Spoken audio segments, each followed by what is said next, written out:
sepertinya teman-teman juga sudah mulai nggak sabar dengan tema kita pada sore hari ini. Mungkin langsung saja kita akan mendengarkan pemaparan dari narasumber kita, Ustadz Hamid. Nah, apalagi temanya sekarang cinta-cintaan. Menurut Ustadz sendiri nih, Ustadz, kalau boleh tahu, definisi cinta menurut Ustadz itu apa sih, Ustadz? Bismillahirrahmanirrahim. Assalamualaikum warahmatullahi wabarakatuh. Waalaikumsalam warahmatullahi wabarakatuh.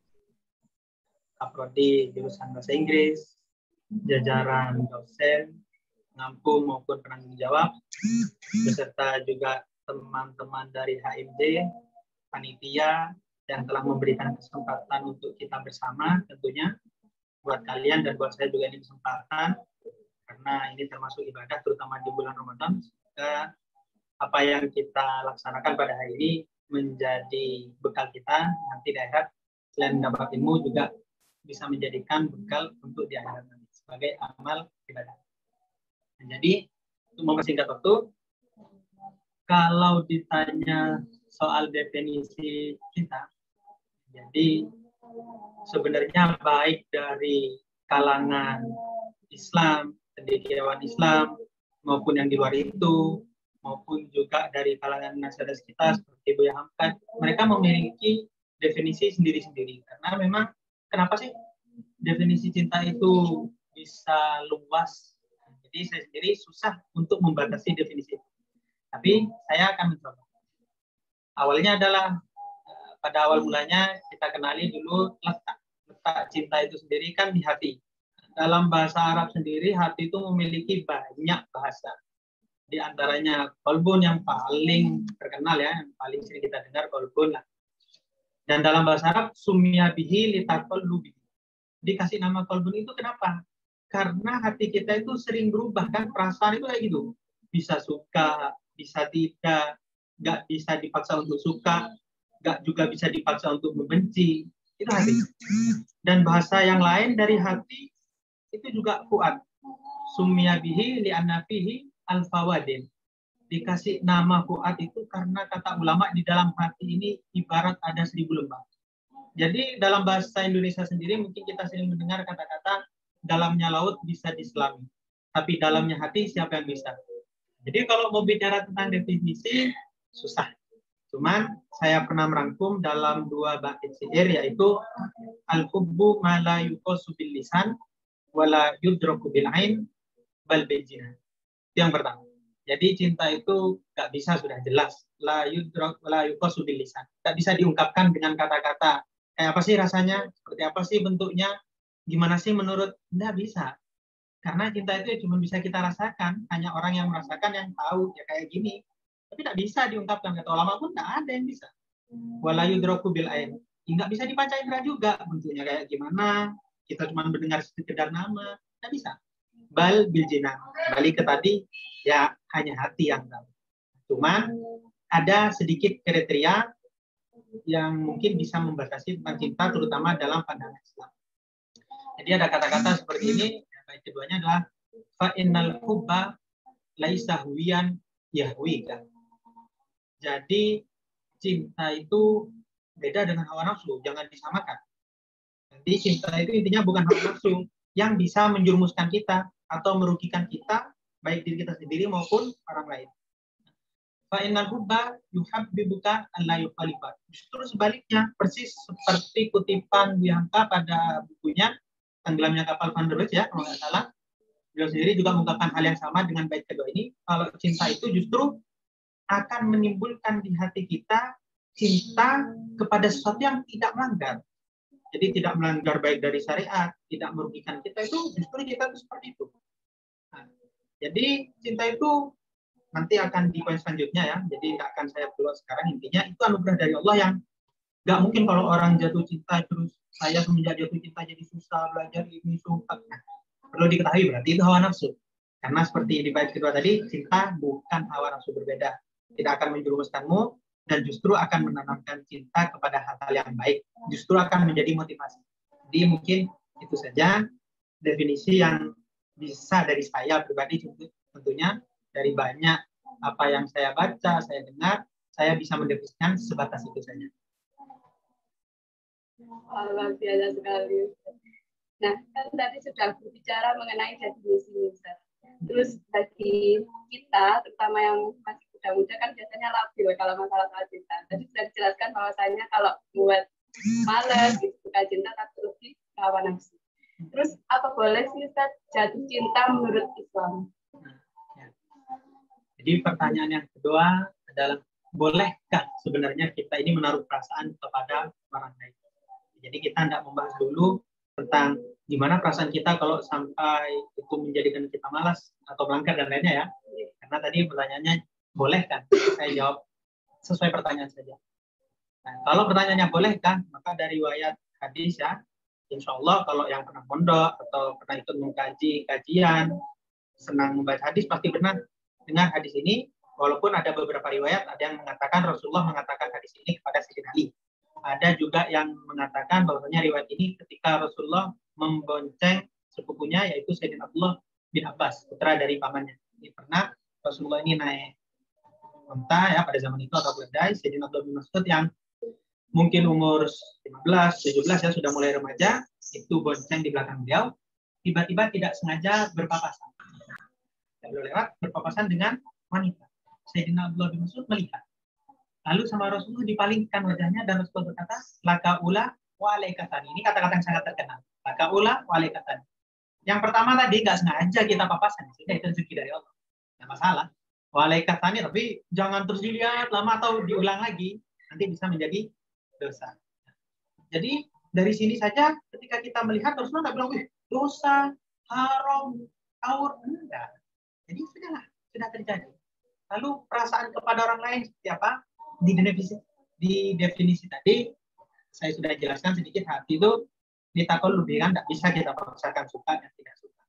Nah, jadi dalam Islam sendiri banyak kisah sebenarnya tentang cinta yang saya khawatir tidak cukup waktu kalau saya jelaskan satu-satu. Cukup tinggal kalian nanti lihat sendiri. Contoh ya. Pertama, saya urut dari kisah Nabi Adam.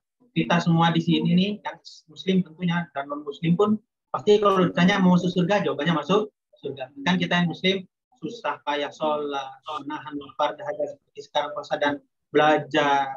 Mungkin yang tidak pacaran dan macam-macam banyak ya hawa nafsu kita lawan. Tujuannya kan mendapat dan ingin meninggal masuk surga. Itu tujuan utama. Ternyata Nabi Adam yang sudah ada di surga, jelas-jelas sudah ada di surga dengan berbagai macam kenikmatannya. Pada saat itu, beliau ini pernah merasakan kayak ada perasaan pasti yang kurang dari surga ini kok kayak ada yang kurang. Tapi beliau tidak bisa mengungkapkannya karena belum tahu apa itu. Yang jelas ada yang mengganjal juga. Terus dari mana perasaan itu datang? Perasaan itu datang karena beliau melihat makhluk yang lain yang ada di surga, seperti ikan, mereka berenang berdua, beliau lihat burung terbang berdua. Jadi beliau kok apa ya yang kurang? Jadi ternyata yang kurang, Allah Maha tahu, ternyata yang kurang adalah pasangan. Jadi ada yang kosong di hati beliau sehingga itulah asal mula penciptaan Sayyidina Hawa. Jadi kalau ditanya, bolehkah dalam Islam? Jelas lihat Nabi Adam. Tidak berhenti itu, lihat Rasulullah.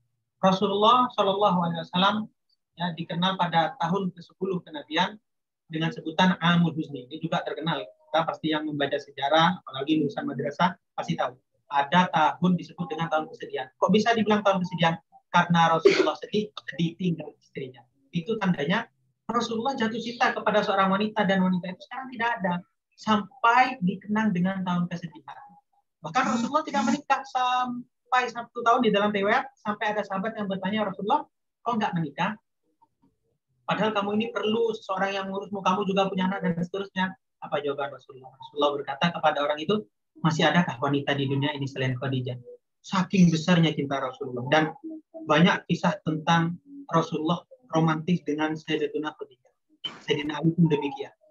Singkat cerita, kita tahu ketika Sayyidatuna Fatimah mulai dewasa, ada salah satu riwayat, memang riwayat yang sahih yang paling masyhur adalah kenapa Rasulullah tidak menikah Sayyidatuna Fatimah dengan sahabat yang lain melainkan Sayyidina Ali, karena menunggu wahyu dari Allah. Tapi ada riwayat yang lain yang mengatakan, kenapa Sayyidina Umar melamar tapi ditolak Sayyidina Abu Bakar? Kalau Rasulullah nyari yang paling soleh, jelas Sayyidina Abu Bakar. Kalau Rasulullah mau mencari orang yang paling memiliki apa istilahnya, dalam Islam memiliki peran terbesar dari Sayyidina Umar. Tanpa Sayyidina Umar, Islam tidak jaya. Itu doa khusus dari Rasulullah, Allahumma a'izzal Islam bi hadil Umarin. Saat itu Rasulullah meminta langsung, dan Sayyidina Umar lah menjadi kunci kemenangan dan berjayanya Islam. Tapi Sayyidina Umar menolak, melamar juga ditolak. Jadi para ulama bertanya, kenapa kok yang dipilih Sayyidina Ali? Karena Sayyidina Ali memiliki perasaan dengan Sayyidina Fatimah, dan Sayyidina Fatimah memiliki perasaan dengan Sayyidina. Jadi dalam Islam bahkan perasaan itu diperhatikan. Kalau ada yang bertanya, kok bisa timbul perasaan? Kan mereka adalah ponakan dan putri Rasulullah. Kok bisa sampai timbul itu? Apa ceritanya? Maka singkat cerita, kita tahu kan ketika orang tua Rasulullah meninggal, siapa mengasuh? Kakeknya. Ketika kakeknya meninggal, siapa yang mengasuh? Pamannya. Maka ketika pamannya meninggal dan meninggalkan putra, siapa kira-kira yang lebih berhak? Maka jelas Rasulullah, kata Rasulullah, saya ingin membalas budi kepada paman yang selalu membela saya. Jadi sekarang Sayyidina Ali waktu itu masih kecil, Sayyidina Fatimah masih kecil, ya. Jadi tidak mungkin kan anak kecil umur 3 tahun, 5 tahun, tiba-tiba kita bilang, jangan sekamar ya, jangan main bareng, ini bukan apa. Tidak mungkin pada saat itu. Tapi ketika tumbuh dewasa, maka Sayyidina Fatimah selalu dalam rumah, dan Sayyidina Ali dibuatkan kamar khusus di luar. Tapi mereka saling tahu kalau ada wanita bernama Fatimah yang cerdas, yang sangat dicintai Rasulullah. Sayyidina Fatimah tahu bahwasanya Rasulullah punya keluarga bernama Ali yang seumuran, yang ganteng, cerdas, dan sebagainya. Maka pada intinya, saya tidak ingin melebarkan kisah ini. Kisah itu juga banyak dikutip di dalam buku Sejarah Baru Pranulis. Juga saya pun sudah merangkum buku cerita itu, sudah semua cerita itu juga pernah saya rangkum dalam buku saya. Jadi intinya jawabannya adalah bolehkah? Maka jawabannya boleh selama tidak melanggar syariat, dan itu akan kita bahas. Luar biasa. Nah, tadi sudah kita jelaskan bahwasanya jatuh cinta versi Islam itu boleh, teman-teman, dengan catatan tidak melanggar syarat. Nah, sekarang ini akan kita bahas juga bagaimana cara menangani perasaan yang tidak wajar. Karena kan kita muda ya, dengan kelahiran kita kadang suka nggak terkontrol karena perasaan itu. Nah, itu gimana? Tadi saya sempat baca poin itu, memang ketika ada tulisannya tidak wajar, saya ini tidak wajar dalam apa? Karena tidak wajar ini luas sebenarnya ya. Jadi kalau tidak wajar dalam, karena kalian mahasiswa ini ya, kebanyakan masih belajar, saya akan fokuskan ke para pelajar dulu. Jadi perlu kita ketahui ya, di Al-Quran juga dikutip, para ulama juga mengatakan bahwasannya laisa fil qalbi amrayn. Tidak mungkin dalam satu hati itu ada dua hal yang bisa kita fokuskan, tidak mungkin. Tidak bisa. Maksudnya seperti ini. Kita kalau belajar dalam masa-masa belajar ya, karena nanti ini bisa tidak wajar, usahakan jangan sampai kita bermain dengan yang namanya cinta. Jadi kalau nggak mau basah, jangan main hujan-hujanan. Kalau nggak mau kepanasan, jangan deket-deket api. Jadi kalau nggak mau susah ya hati kita ini berkeluh kesah, karena kita punya kewajiban yang lain, masih belajar. Jadi hati kita jangan diisi dengan orang lain, karena kalau sudah diisi orang lain, percaya susah untuk belajar. Dan jangan sampai ada kata-kata biasanya, Ustaz, saya tuh suka sama dia karena dia tuh memotivasi, dia nih baik, dia nih soleh. Dan ingat ya, itu sudah dijelaskan oleh ulama dalam kitab Ushulul Fiqh, disebut kalimatul haq turidu bihal batil. Itu hal yang nggak baik, tapi sama setan itu baik. Jadi kita suka. Jadi kalau orang Islam kita sodorkan hal yang tidak enak, makanan yang basi atau yang haram, kan nggak mau kita. Jadi dibungkus, dibuat sate, dibuat bakso, kita nggak tahu, jadi mau. Setan pun demikian. Jadi ada kata-kata kayak tadi itu, ini demi kebaikan, ini memotivasi dia tuh orangnya soleh. Nah, jangan mau ditipu setan, ingat. Orang soleh tidak mungkin pacaran. Kalau pacaran berarti tidak soleh. Orang baik tidak mungkin pacaran. Kalau pacaran berarti tidak baik. Sudah mudah, cuman terkadang kita lupa. Jadi jangan sampai ya. Nah, masalah tadi kalau suka itu hal yang wajar, tapi seperti yang saya bilang tidak sampai melanggar syariat. Lalu untuk memendam, termasuk juga ini berkaitan dengan kalau sudah terlanjur suka, gimana yang mau move on? Kan susah, Ustaz. Atau gimana sih kalau sudah kayak tadi tidak wajar? Ya, sebenarnya seperti ini ya, terutama kalian yang wanita yang paling rentan dengan perasaan, pasti perempuan, karena memang sudah sunatullah diciptakan seperti itu. Wanita itu lebih mendahulukan perasaan. Kalau wanita ya, kalau pria lebih mendahulukan logika, itu pasti. Saya kasih contoh kecil biar mudah dipahami.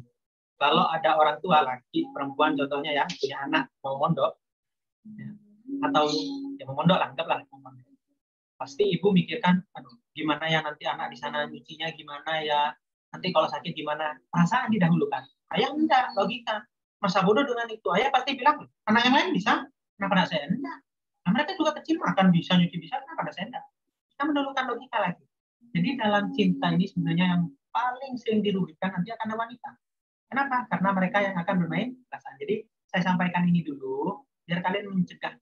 Karena sedia payung sebelum hujan. Jadi mengobati itu susah, lebih baik mencegah. Saya kasih tahu kalian, karena saya laki ya. Jadi buat yang laki yang mendengarkan ya, maaf, karena saya yang disuruh jadi pemateri, jadi saya jujur saja kan. Kita laki ya. Jadi semua orang laki itu bisa saya bilang kepada semua yang laki maupun diri saya sendiri, ini pacaran dalam masalah pacaran ya.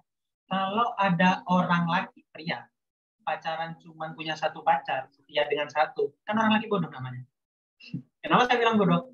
Kenapa saya harus berkorban buat dia? Siapa dia coba? Melahirkan saya tidak? Ya kan?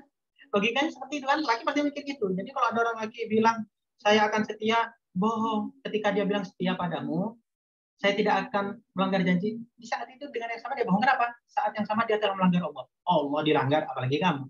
Itu kan logikanya. Jadi ketika dia bilang setia, dia sudah melanggar peraturan Allah. Mungkin dia juga melanggar perintah orang tuanya dan seterusnya. Terutama juga saya kadang kurang suka kalau ada orang ya, buat yang perempuan, kalau ada pria yang suka sama kalian membuktikan dengan mengingat tanggal ulang tahun kalian, ngasih surprise, namanya juga masih ingin mendapatkan, pasti berusaha. Coba kalian tanya, ingat tanggal ulang tahun saya? Ingat enggak tanggal ulang tahun ibumu? Pernah ngasih kado saya? Kapan terakhir ngasih kado ibu? Jadi kalau dia lupa atau enggak pernah, itu hawa nafsu. Kembali ke definisi yang tadi. Itu hawa nafsu namanya. Karena dia telah melanggar syariat. Jadi sekali lagi, buat yang perempuan, terutama yang laki juga, ayo kita bangun harga diri kita yang tinggi. Kita nih orang yang kalau berasa, terutama wanita, sampai Allah mencantumkan surat khusus disebut An-Nisa. Kenapa? Karena harga diri kalian itu tinggi. Jangan dibuat murah. Jadi jangan gampang senang ya. Ketika ada yang bilang, ih senang, saya disuka ini, disuka itu, disuka, banyak yang suka. Jangan gampang senang. Sadar enggak kalian? Ini mau lebaran, toko yang paling banyak didatengin ibu-ibu atau orang yang nyari, itu toko apa? Yang obral, yang murah. Jadi kalau banyak baju dilihat, itu baju yang serba 35. Itu yang dilihat dulu. Jadi kalau ada perempuan yang like banyak, yang bilang suka, jadi gampang senang. Bisa jadi kamu didekati karena murah. Yang ini saja gampang. Yang itu mahal, susah. Dia pakai kerudung, dia tidak mau didekati. Ya. Nah, jadi sekali lagi, ya, berkaitan dengan ketidakwajaran, gimana Ustaz untuk menanggulanginya, bangun harga diri kita. Saya bukan hal yang murah untuk mudah didekati, untuk melakukan hal dosa seperti ini, itu bukan saya. Saya sudah dibesarkan orang tua dengan keringat, saya dijadikan umat muslim, umat Rasul luar biasa, saya dijadikan wanita seperti ini, dikasih kesempatan, punya teman, bisa kuliah, itu jaga harga diri itu baik-baik dan sampai bisa dan menyesal. Jadi panjang ya, kalau mau diteruskan ya panjang, jadi mungkin itu sajalah. Jadi kita bisa sampaikan, nanti kalau ada pertanyaan baru akan saya perlebar lagi. Tadi sudah dijelaskan sama Ustaz bahwasanya cara menanggulangi perasaan yang nggak wajar dengan membangun harga diri, meningkatkan harga diri. Terus gimana Ustaz, seharusnya teman-teman ini bersikap, oh ini loh cinta saya ini jalan yang benar, itu bagaimana Ustaz? Berarti ini cinta saya di jalan yang benar gitu ya. Jadi sebelum saya teruskan materi, perlu kalian sadar ya, saya juga manusia biasa gitu loh. Ya, saya juga manusia biasa, jadi jangan kalian kira ya, apakah ini cuma materi? Enggak. Ya, ini materi yang saya sampaikan, tapi juga berdasarkan pengalaman, bukan? Pengalaman yang saya dapatkan sendiri, dari orang tua, dari sahabat, dari banyak orang. Kita kumpulkan, maka jadilah apa yang saya sampaikan. Jadi bukan sekedar materi, itu adalah sebuah kenyataan. Jadi untuk membicarakan cinta di jalan yang benar itu luar biasa. Nah, jadi perlu kalian ingat dan catat, cinta itu anugerah dari Allah. Bahkan Rasulullah sampai pernah bersabda, an-nikahu miftahu rizki. Itu Rasulullah bersabda di Al-Quran. Allah SWT berfirman, kuntum fuqara yughnihumullah min fadli. Kalau kalian itu orang yang kurang, fakir, miskin dalam harta, dalam kebahagiaan, dalam perasaan, dalam apapun ya, kalian merasa kurang, saya ingin lebih bahagia seperti orang lain dalam masalah harta, kata Rasulullah dan Allah, nikah. Tapi dengan catatan tadi di jalan yang benar. Kalau kalian berada di dalam saya yang jamin. Kenapa? Karena itu pengalaman dari banyak sahabat, keluarga, dan banyak saya jadi bertanya, kalau rumah tangga atau cinta itu dibangun sesuai syariat, pasti mereka itu bahagia dan akan sesuai. Punya kisah ya, pasti akan menimbulkan, menciptakan kisah romantisme sendiri. Begitu juga sebaliknya. Jadi kayak tadi kisah yang saya sampaikan juga kan, saya beberapa hari lalu juga buka lagi kitab karena mengkaji, kebetulan saya membaca di dalam kitab Bajuri, begitu juga di dalam kitab Kifayatul Khair. Ini kitab fikih padahal ya. Saking pentingnya cinta tuh di Al-Quran ada, di hadis ada, di kitab fikih ada. Jadi ketika saya membaca tentang berkaitan dengan syahid, mengkafani, syahid itu ada beberapa macam, singkat cerita, ada di antara penyebab mati syahid itu adalah orang yang memendam. Jadi suka sama orang lain karena perasaan tidak bisa diatur, tapi dia takut, saya tidak mau melanggar. Kalau saya ucapkan nanti jadi pacaran bisa dia tahan. Dia meninggal dalam keadaan menahan perasaan cinta itu karena takut kepada Allah, maka Allah mencatat sebagai orang yang mati syahid. Bayangkan, dikumpulkan dengan orang yang mati syahid di garda terdepan nanti di padang mahsyar. Jadi kalau kita bahas cinta ini luar biasa. Sayyidina Abu Hurairah, lihat, beliau meriwayatkan hadis itu 4.000 sekian, bahkan di dalam riwayat sampai 5.000. Tapi beliau pernah menangis. Kata beliau, di antara 5.000 hadis sekian, hadis ini yang paling saya sukai. Dan semua sahabat sangat menyukai satu. Apa hadis itu? Rasulullah bersabda, almar'u ma'a man ahab. Seseorang nanti akan dikumpulkan di dunia, di akhirat, bersama orang yang dia cinta. Jadi perasaan cinta itu luar biasa. Bahkan Rasulullah mengungkapkan, pernah juga berkaitan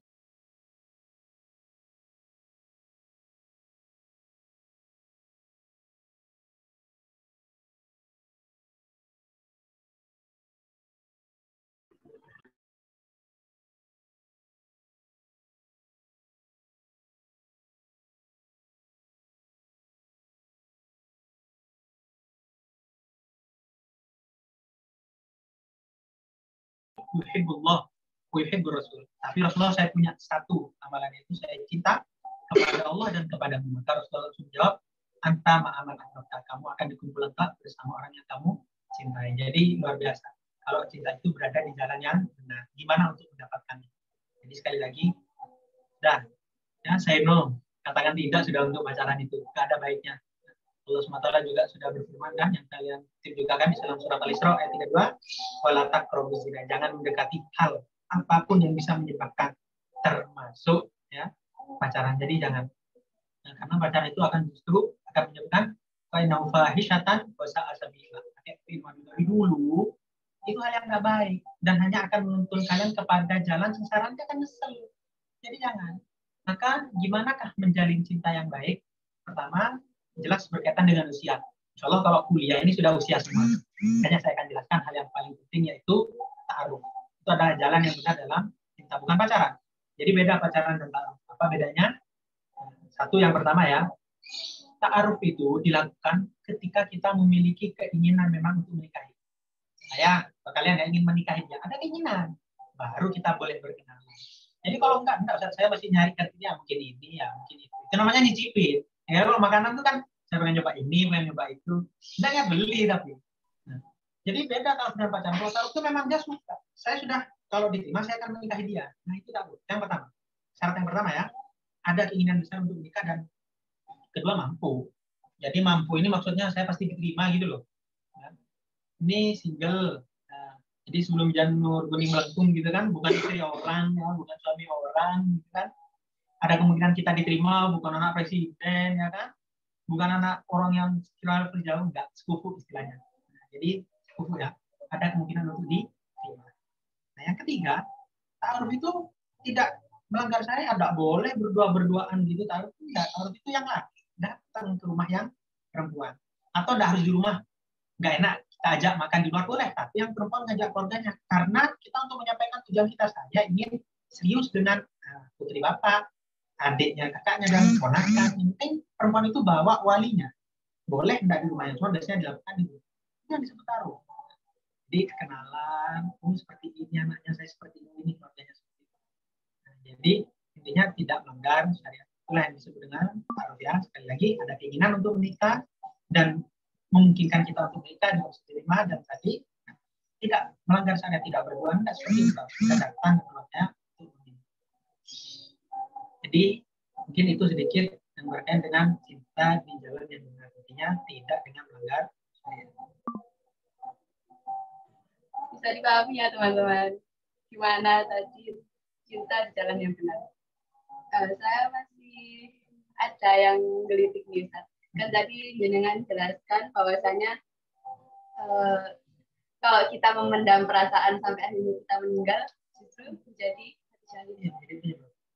Lalu selama ini yang saya pahami bahwasanya menikah itu adalah ibadah yang juga besar pahalanya. Nah itu gimana Ustaz? Semisal kita mengungkapkan tapi niat kita ya karena pengen kita menikah, ya maaf, karena ingin menikah biar pahalanya bertambah banyak, itu lebih bagus mana? Ya bagus ya, pertanyaannya sangat bagus. Jadi seperti jadi ada dua, maksudnya gini, saya suka seumpama ya dengan orang itu, lebih baik saya ungkapkan karena niat saya ingin menikah dan pahalanya besar, terus saya pendam karena itu juga hal baik. Kan kalau saya meninggal bisa menyebabkan manusia seperti itu ya. Tadi kan saya sudah bilang, cinta itu kalau di jalan yang benar maka baik, lebih baik daripada dipendam.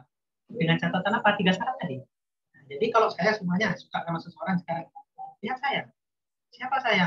Masih SMA, jangan dulu. Lebih baik di mana? Belum masih SMA, masa laki masih SMA. Kalau perempuan mungkin sebagian pulau atau wilayah kayak Madura masih wajar. Intinya tadi ya, di antara syaratnya bisa mampu untuk menikah. Mampu itu berarti saya kalau laki bisa memberi nafkah, ya, masuk pakan, tempat tinggal, pakaian. Jadi kembali ke itu. Paham ya? Bisa dipahami ya? Jadi kalau kita punya perasaan lebih baik diungkapkan atau dipendam, maka kembali ke kita. Kalau kita memang memungkinkan untuk menikah, lebih baik diungkapkan. Bahkan bukan hanya orang laki, wanita pun seperti itu. Contoh, Sayyidatina Khadijah ya kan, yang melamar siapa? Rasulullah ke Sayyidatina Khadijah. Sayyidatina Khadijah karena beliau berpikir ini laki-laki baik, soleh. Saya kalau dapat ini, pikiran Sayyidatina Khadijah itu bukan hanya untuk dia, tapi juga nanti anak saya akan bangga, keluarga saya akan bangga dan seterusnya. Dunia saya senang, akhirat senang. Maka dalam keadaan seperti itu, khawatir nanti diminta orang lain dulu, maka beliau meminta tolong kepada pamannya, ada yang bilang kepada sepupunya. Nah, jadi tidak masalah. Maka kalau memungkinkan, kalian ini sudah kuliah ya, daripada pacaran, daripada khawatir karena kalian membutuhkan, tidak masalah. Kalian mengadakan taruh dan seterusnya, daripada harus dipendam. Tapi kalau aliyah ke bawah, nah, jangan sudah main cinta ngomong jauh, masih mondok di pesantren, itu nanti akan maka lebih baik. Jadi bisa dipaham ya, beda kan? Jadi kembali ke kita, memungkinkan untuk nikah atau tidak. Kalau dia lebih baik diungkapkan, pahalanya lebih besar. Kalau tidak, dipendam saja dulu. Nah baik, jadi teman-teman, saya ingatkan kembali, jangan lupa untuk capture atau screenshot Zoom karena nanti di presensi akan dicantumkan. Mungkin ada tambahan dari Ustaz terkait itu, Ustaz. Kalau enggak, langsung kita ke sesi tanya jawab. Mungkin ke sesi tanya jawab sedikit. Jadi teman-teman, itu penjelasan dari Ustaz Said Hamid Najib Al-Hamid terkait definisi cinta. Tadi sudah jelaskan banyak hal terkait cinta jalan yang benar, bagaimana seharusnya mengendalikan cinta, dan lain sebagainya. Nah, untuk selanjutnya kita beralih pada sesi tanya jawab. Untuk teman-teman yang memiliki pertanyaan, silahkan tulis di room Zoom chat dengan format nama plus underscore instansi underscore pertanyaan. Jadi nanti panitia hanya akan memilih 3 pertanyaan dari teman-teman. Mungkin bisa dimulai dari sana.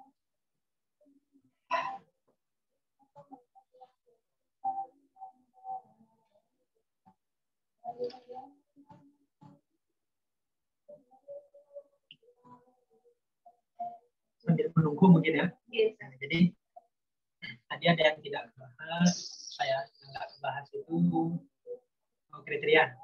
Ya. Nah, tadi ada tidak bahas kriteria ya. Kriteria gimana sih untuk memilih pasangan yang baik dan tidak, karena memilih pasangan yang baik atau tidak itu sangat penting. Jadi dalam hal ini sebenarnya Rasulullah SAW sudah bersabda, ya di sini juga sangat terkenal ya hadis Sahih. Rasulullah bersabda, kata beliau, tungkahul mar'ah li arba'ah. Jadi biasanya seorang wanita maupun pria juga dinikah itu karena 4 hal. Jadi kalau kalian mencari pasangan ya 4 hal ini kriterianya apa saja? Yang pertama kata beliau li jamaliha, wali maliha, wali hasabiha, wali nasabiha, dan yang terakhir wali diniha. Qad lidzatil din, saya baca itu keseluruhan hadisnya. Baru akan saya jelaskan. Yang pertama, yang Rasulullah sebut pertama itu ya langsung adalah kalau kamu menikahi seorang wanita atau pria adalah yang dilihat tampangnya. Kata Rasulullah, nah, dalam hadis ini kita tahu ya, tidak usah kita munafik. Hal yang kita ini manusia punya hawa nafsu, punya keinginan makan, ingin yang enak, sesuatu ingin yang indah, termasuk pasangan. Jadi jangan bilang tampang itu tidak penting saat ini itu kata siapa tidak penting. Itu penting. Jadi Rasulullah justru menganjurkan kita ya cari yang bukan yang cantik, yang ganteng menurut kata orang, tapi menurut kita. Karena kriteria kita itu berbeda-beda. Menurut saya ini cantik, belum tentu menurut orang lain cantik. Menurut saya ini tampan, belum tentu menurut orang lain tampan. Jadi dalam hal ini fleksibel ya. Tapi tetap dituntut cari yang cantik, cari yang tampan. Karena memang di antara alasan menikah itu kan awal dulil basar, agar kita lebih menjaga pandangan biar gak melirik wanita sana wanita sini, biar gak melirik pria sana pria sini. Jadi nyari yang sesuai selera kita. Jadi kita bisa menahan cukup. Di rumah sudah ada istri yang cantik, di rumah sudah ada suami yang menghibur, yang seterusnya. Itu yang pertama. Yang kedua adalah himaliha, harta. Biasanya orang juga pengen ya yang tampan, hal yang wajar. Jadi bukan materi ini, itu hal yang wajar. Jadi dan yang ketiga nasab keturunan. Mesti orang ingin nyari yang keluarganya baik, dia baik, soleh, soleha, keluarganya juga enak, mertuanya baik, saudara juga untuk kita dan yang terakhir yang paling penting kata Rasulullah di antara 3 hal, yang terakhir ini juga yang paling penting, yaitu lidiniha, lihat kriteria agamanya, soleh dan kesolehannya. Kata beliau menjamin fasfar lidzatil din, kalau kamu memilih pasanganmu yang memiliki agama yang baik, maka tari bacadan. Karena Rasulullah saya jamin pasti keluargamu itu akan sakinah, mawaddah, warahmah. Karena pada hakikatnya ya, cinta itu membangun keluarga itu enggak kayak kata orang. Ini antara aku dan kamu, kamu dan dia, enggak. Kehidupan kita ini enggak bakal berdua. Kita pasti akan mengalami kesulitan, nanti mau melahirkan, menjadi anak dan akan banyak permasalahan-permasalahan itu yang kita butuh orang tua dan sebagainya. Jadi kita memilih pasangan itu bukan cuma memilih suami atau istri, enggak. Ketika kita memilih pasangan, kita otomatis memilih anak untuk orang tua kita. Kita otomatis memilih saudara untuk saudara kita, dan yang paling penting kita ini sedang memilih orang tua bagi anak-anak kita. Jadi cari yang sekiranya bisa dibanggakan keluargamu, yang sekiranya kalau nanti kamu menikah dengannya, anakmu akan berkata, ini loh ayah terbaik, ngajarin sholat, nggak pernah tengkar sama ibu. Kita kalau salah selalu ditegur dengan hal yang baik, ngajak makan nggak lupa, ibadah iya, duniawi dapat, akhirat dapat. Juga anak senang. Jadi dijadikan contoh dulu. Kita kalau salah selalu ditegur dengan hal yang baik, ngajak makan nggak lupa, ibadah iya, duniawi dapat, akhirat dapat. Juga anak senang. Jadi dijadikan contoh dulu, bisa dibanggakan. Mertua orang tua kita juga gitu, lihat menantu saya baik, Ramadan nggak pernah lupa, Lebaran selalu datang dan seterusnya. Kita senang, jadi semua keluarga senang. Karena Rasulullah sendiri bersabda, kata Rasulullah, khairukum khairukum ahli. Yang terbaik di antara kalian, khususnya orang laki, kata Rasulullah, adalah yang paling baik di mata keluarga kalian. Jadi khusus para mahasiswa yang laki, kalau kalian ingin tahu, saya ini termasuk ahli jannah atau enggak, cukup kata Rasulullah tanya kepada keluarga kalian. Kalau istri kalian bilang ini suami yang terbaik, mendidik saya, ngajarin saya, mentor saya, selalu anak-anak bilang ini adalah hal yang terbaik, bisa jadi panutan, dibanggakan. Orang tua kita, mertua kita bilang ini adalah anak menantu yang terbaik, maka bisa dijamin, dipastikan kita insya Allah termasuk ahli jannah. Jadi itu sekilas tentang kriteria. Jadi kriteria, dan ada ulama yang mengatakan juga kalau kamu ingin nyari pria yang baik, carilah pria yang berbakti kepada ibunya, yang sangat-sangat dekat, lengket dengan ibunya, yang sangat berbakti pada ibu, bisa dijamin kamu akan menjadi wanita yang terhormat. Jadi itu mungkin sedikit yang membahas tentang kriteria. Mungkin ada pertanyaan yang masuk sudah? Jadi itu berkenaan dengan kriteria. Nah, sekarang ada beberapa pertanyaan yang masuk ke saya. Yang pertama dari Muhammad bin Zatori dari UMM. Izin bertanya, ada tipe orang yang tentu memberikan citra atau pandangan terbaik saat dalam tahap pengenalan atau ta'aruf. Pertanyaan saya, bagaimana cara seseorang dapat mengenali calon pasangannya secara mendalam atau ingin mengetahui sifat aslinya dalam ta'aruf tanpa melanggar aturan atau batasan syariat ataupun adat masyarakat? Jadi, gimana cara kita ingin mengenal pasangan kita tapi tidak melanggar syariat? Di dalam kitab-kitab fikih sudah dijelaskan. Bagaimana caranya? Jadi saya jelaskan aja ya prosesnya ini. Proses ta'aruf itu kayak gini. Contoh, saya datang ke rumah si wanita. Sekarang yang wanita ada di depan saya, ya, seumpamanya. Nanti kan dalam ada keluarganya ini rumah, jadi tidak keluar karena ini rumah dia. Nah itu boleh kita boleh melihat wajah dan tanda. Jadi kita boleh nanya 15 menit, ya kan? Kita terbuka nanya. Satu itu caranya. Jadi nggak masalah, itu nggak disebut dosa dolan karena tadi memenuhi syarat. Memang benar ingin menikahi dan dahulu ada keluarga. Walaupun nggak di sini mungkin malu kan kalau kita didengar jelas di dalamnya. Nggak mungkin kita tibakan apa-apa. Rumah yang perempuan macam-macam. Ada abangnya, ada ayahnya kan. Nah, itu yang pertama. Jadi kita bisa nanya. Nah, lulus mana, dulu gimana, dulu seperti ini ya. Satu. Ini untuk mengenalnya dulu. Yang kedua, kita boleh ya di dalam kitab itu disebutkan mengutus. Kalau dia perempuan, kita utus perempuan, adik kita, bibi kita, ibu kita, untuk datang langsung duduk berdua kayak gini ya, kenal. Jadi kita ngobrol, jadi terbuka sama perempuan. Kalau kalian yang perempuan yang mengutus abang kalian, adik kalian, paman kalian, abah kalian, untuk yang laki nanya terbuka. Kita juga boleh nyuruh orang lain bukan keluarga kita, perempuan nyuruh teman perempuannya sama perempuan. Ya. Laki nyuruh teman lakinya yang sama laki. Itu boleh. Nah, jadi ada dua cara ini untuk mengenal. Ya. Kalau melanggar syariat jelas. Jadi boleh. Tidak boleh lewat telepon, SMS, enggak. Langsung datang. Kalau langsung datang boleh kita. Sejam bahkan boleh. Ya, tidak masalah. Ada keluarganya. Kita benar-benar ingin mengenal, jadi boleh. Nah, terus tambahan. Lagi-lagi tambahan karena dalam pernikahan ini yang dikhawatirkan kan kadang perempuan. Nah, laki ini memegang kendali, enak-enak saja dia mau ngapain. Ada yang perempuan kasihan. Oleh karena itu, saya kasih contoh buat perempuan ya. Jadi pria yang baik kalau datang ke kalian, seumpama mudah-mudahan disegerakan yang belum kan ya masalah. Jadi jangan kalian takut ya, saya masih kuliah. Apa masalahnya? Masalah masih kuliah itu kenapa kalau kita menikah justru kan enak. Jadi ada teman yang menjaga, ya, jadi kan khawatir. Nah, tapi saya tidak memperpanjang pembahasan itu dulu. Saya akan menjelaskan. Ini contoh. Kalau ada seorang pria yang sama kalian nanya, justru pria yang baik itu ya, kalau menanya tentang kekurangan kalian, bukan kelebihan. Jadi nggak ditanya apa kelebihan kalian sekolahnya enggak. Apa sih yang nggak kamu bisa? Nah, apa sih yang nggak kamu suka? Jadi itu yang baik. Kenapa seperti itu? Karena dia ingin menutupi kekurangan. Kalau dapat kelebihan, dia akan bersyukur. Berbeda kalau dia nanya kelebihanmu. Orang ini bisa apa? Misalnya enggak. Ketika dia dapat kekuranganmu, dia akan mengeluh. Nah, itu contoh. Di antara contoh. Begitu juga yang mengenalkan. Sebenarnya saya ini ya kurang. Karena dia ingin kamu udah kecewa. Saya ini kurang ini. Masalah ada kelebihan, kan nanti kamu akan senang. Tapi kalau dikasih tahu kelebihan, saya jangan ditanya. Saya seperti ini, seperti itu. Ternyata ada kekurangan. Jadi, sekali lagi, yang baik itu sebenarnya kalau kita masih tahu kekurangan. Karena tujuan menikah untuk saling melengkapi kan. Ini mungkin bisa dipahami. Jadi kalau masih ada yang belum jelas, silakan tanya lagi. Jadi, gimana Mas Muhammad Firza Thorik? Mungkin kalau masih ada yang belum jelas, bisa diketik ulang di chat. Ini ada pertanyaan kedua. Assalamualaikum warahmatullahi wabarakatuh.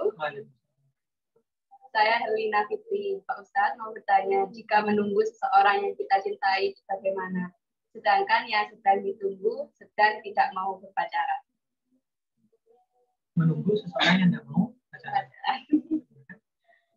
Sebenarnya ya banyak cerita tentang itu lagi, maupun pengalaman pribadi saya ya, ini cuman itu tadi terbatas waktu ya. Jadi lain kali insya Allah menjadi kesempatan lain. Jadi saya jelaskan lagi tentang pertanyaan. Menunggu seseorang. Tadi kan saya sudah bilang, kan sebagai wanita ya, kalau jelas kayak itu kan nggak mau pacaran. Itu berarti baik. Saya sering bilang ke anak-anak pondok ya. Jadi di tempat saya ngajar di Marut belum ya, tempat Teresa dulu. Saya selalu bilang kalau anak pondok, justru bagi kalian wanita itu baik kalau ada orang laki yang suka sama kalian, terus dia bilang, tapi maaf ya, saya suka, tapi maaf jangan pacaran. Dan saya tidak menghubungin, kamu di pondok belajar belum pintar, saya akan belajar dulu di pondok pintar. Itu gentle. Nanti kalau lulus baru akan saya datang. Jadi kalau ada yang kayak tadi, saat saya suka sama dia dan dia tidak mau pacaran, kan bagus. Terus bagaimana caranya? Haruskah saya menunggu? Boleh menunggu. Tapi kalau sudah setahun menunggunya lama, lumayan kan? Tidak ada masalah. Kayak tadi saya bilang kerja, saya contohkan. Kita memutus, minta tolong ke teman kita.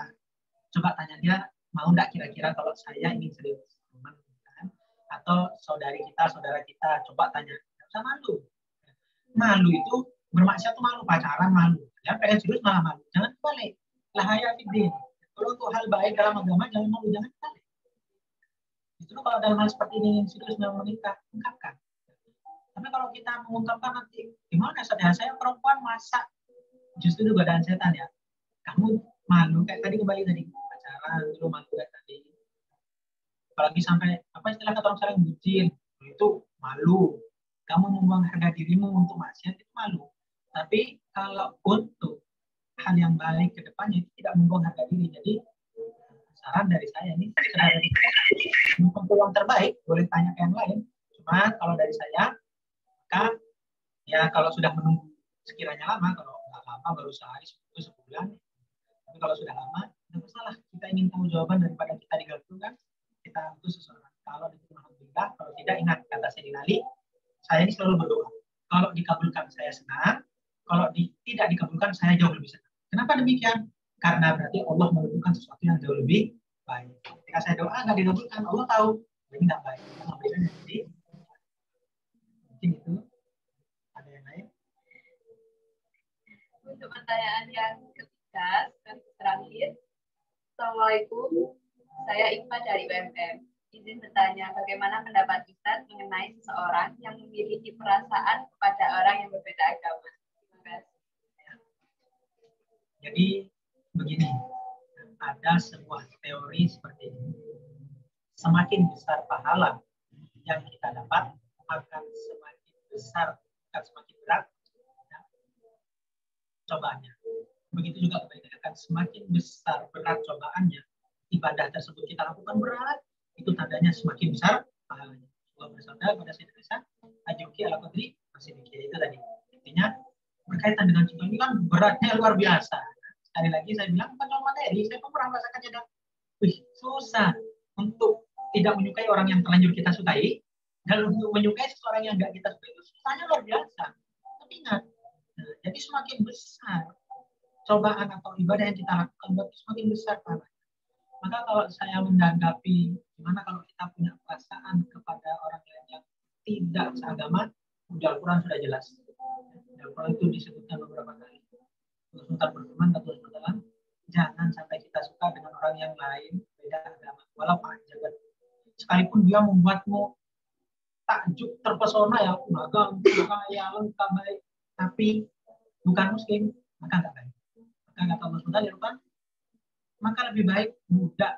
Ya, budak itu masih baik. Tapi sekarang nggak ada budak. Maksudnya yang biasa-biasa aja lebih baik. Jadi kalau saya pribadi jangan sampai bilang, karena dalam Islam sendiri nggak sah. Pernikahan beda agama nggak sah. Sekalipun seumpamanya terlebih kalian wanita yang menjanjikan, saya akan mualaf nih, carilah yang lain aja yang lebih baik agamanya tadi. Kriteria sudah saya sebutkan kata Rasulullah, justru farlidatidin yang seagama aja kalau nggak menguasai agama kurang baik kata Rasulullah. Mau bilang apalagi beda agama. Tapi sendiri bahas panjang lebar karena ibarat kalian itu hanya Ustaz makan batu baik apa enggak. Nggak perlu lah saya panjang lebar. Itu enggak baik. Nggak usah kalian buat-buat alasan demi ini ayam juga makan. Sudah, itu ayam makan batu, kita bukan ayam. Sebenarnya tidak setuju apapun dari luar biasa sekali teman-teman pemaparan dari mungkin masih banyak nih pertanyaan dari teman-teman, barangkali bisa berdiskusi dengan Ustaz di lain hari ada kesempatan. Ya. Untuk teman-teman yang mendaftar dan tadi ikut room Zoom tapi sekarang mau ke YouTube, mungkin untuk waktu pengisian JIPOM sertifikat akan berbeda. Dan untuk teman-teman yang di Zoom, link JIPOM presensi sudah di-share, jadi silakan untuk mengisi presensi tersebut. Karena nanti presensi akan segera kami tutup. Mungkin masih ada tambahan Ustaz? Atau motivasi untuk teman-teman apalagi kita sebagai pelajar. Ya, jadi sekali lagi ya, saya ingatkan terutama bagi kita, karena kita tuh main sasaran dalam hal ini itu selalu yang menjadi korban itu pelan ingat betapa besar ya, harga diri kalian itu sangat-sangat besar. Rasulullah itu sangat menyayangkan kalian, Islam sendiri sangat memperhatikan kalian. Bahkan banyak janji-janji yang Allah berikan dalam Islam berkaitan dengan wanita, termasuk kita dilarang menyakitinya. Tidak boleh menyakiti hati wanita itu jauh lebih besar dosanya dibandingkan menyakiti yang pria dan sebagainya. Jadi saya ingin dari sekarang kalian sadar ya, yang belum. Sekali lagi yang belum pernah pacaran kalau Anda. Karena masyarakat saya banyak mengenal orang yang tidak pacaran ini banyak. Jangan pernah berhenti sudah. Itu nikmat yang luar biasa yang Allah berikan pada zaman sekarang. Ada orang tidak pacaran, itu nikmat yang luar biasa. Jadi harga diri itu kan bisa jangan dapat untuk memberikan siapa dia sih? Nah, emang dia yang terbaik. Nah, kalau kita kepikiran dia pun, kan siapa dia gitu loh. Kita harus mikirin dia siapa. Jadi sekali lagi buat yang belum pernah pacaran, jangan nyoba-nyoba. Buat yang sudah terlanjur, apa yang harus saya lakukan? Maka pilihan kalian dua. Yang sudah terlanjur satu, jangan diteruskan. Allah SWT sudah berfirman dalam Al-Quran pasti terjadi. Innahu kana fahishatan wa sa'a sabila. Itu dari dulu perbuatan seperti ini itu akan membuat kalian sengsara. Jadi dengan yang pertama, ayo ubah jalan yang tadi salah jadi benar. Dengan cara gimana? Kalian karena sudah mahasiswa, ayo gentle yang baik. Dengan cara taruh yang benar. Kalau memang kalian benar-benar suka, ya dilamar cepat-cepat, gitu kan? Biar nggak jadi fitnah. Yang pertama, jalan yang pertama. Jadi dihalalkan intinya, dihalalkan. Yang kedua, kalau memang belum bisa, Ustaz saya masih semester 1 dan seterusnya, sudah kalau gitu putus saja. Ya, lebih baik sudahi. Sebelum bertambah menyesal. Dan susah ya, menyudahi kayak saya bilang tadi, untuk melupakan sesuatu yang sudah menjadi kenangan itu tidak bisa. Benci seorang yang kita suka, tidak mudah kayak saya ngomong balik nama itu, tidak semudah itu. Oleh karena itu kita makhluk sosial butuh kepada orang lain. Jadi teman-teman yang perempuan sama-sama perempuan, yang laki sama-sama laki, semangatin. Ayolah, tidak usah ngapain kamu pusing sama dia. Kamu tuh perempuan cantik. Dunia ini tidak selebar, nggak cuma kayak daun jalur kecil. Di atas langit selalu ada langit. Pria itu tidak cuma dia. Menurut kamu dia baik. Yang jauh lebih baik itu banyak. Belum ketemu. Kenapa belum ketemu? Karena memang belum saatnya.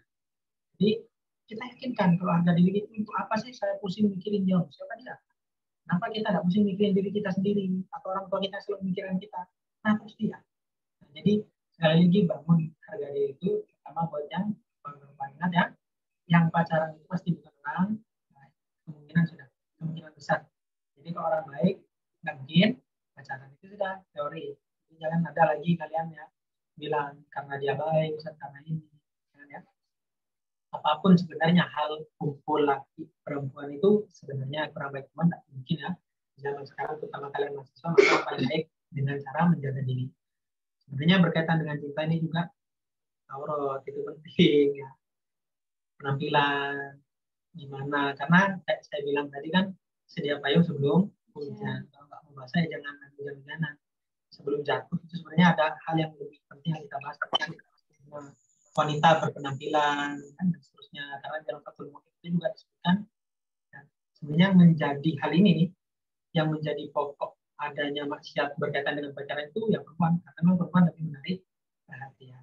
Jadi kalau kalian bersolek dengan baik, yang nggak dandan, tampil apa adanya, pakai hijab, insya Allah ya, tidak bakal ada yang namanya ya, pacaran, maksiat itu akan berkurang, nggak akan berkurang. Nah, mungkin sampai jam berapa waktunya? 16.30 ya, mungkin karena memang waktunya sudah selesai. Insya Allah lain kali ya, walaupun tidak harus formal, dengan formal bukan resmi, tidak resmi pun kapan-kapan kalian ingin mengadakan diskusi sharing, karena memang itu kewajiban kita satu sama lain kan. Pak Zakir atau setelah saya nanti dulu tanpa mau milih saya, silakan saja, saya siap-siap saja, karena itu bukan hanya buat kalian lebih baik, justru buat saya jauh lebih baik, karena al-yastawil ladzina ya'lamun wal ladzina la ya'lamun. Orang yang sharing kayak gini ilmu itu akan menambah derajat di akhirat nanti, akan jadi amal. Jadi saya sangat senang.